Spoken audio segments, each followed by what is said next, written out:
మనకి కుక్కతో ఒక వంకర అంటారు కదా, నువ్వు ఎటువైపు దాన్ని బెండ్ చేసినా సరే మళ్ళీ దాని పొజిషన్లోకి అది వస్తూ ఉండేది. ఇప్పుడు పాకిస్తాన్ పరిస్థితి కూడా అదే రకంగా ఉందని చెప్పాలి. ఎందుకంటే మొన్న ఆపరేషన్ సింధూర్ అప్పుడు వాళ్ళు ఏం చెప్పారు, ఇక మన మధ్య కాల్పులు వద్దు, సీజ్ ఫైర్ చేసేసుకుందాం, ఇక గొడవలు వద్దని చెప్పేసి మరి కాల్పులు విరమణ చేసుకున్నారు కదా మొన్న.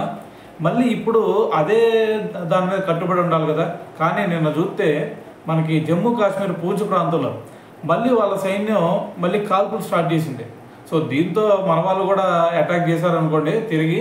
సో దీనివల్ల మరి ఎటువంటి ప్రాణ నష్టం అయితే జరగలేదు. సో దాదాపు ఈ కాల్పులు చూసుకుంటే ఒక 15 నిమిషాల పాటు కాల్పులు జరిగినాయి.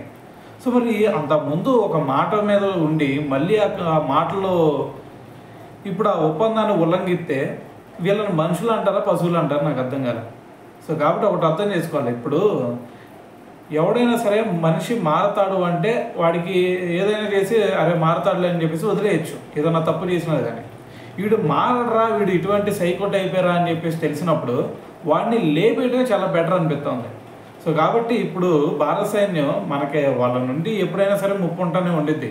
సో ఇటువంటి సిచ్యువేషన్లో డూ ఆర్ డై ఏదైతే అది ఏంది చూసుకున్నారో అని చెప్పేసి మొత్తాన్ని లేపి నవ్వుతే ఫస్ట్ ప్రశాంతంగా ఉంటారు మనోళ్ళు.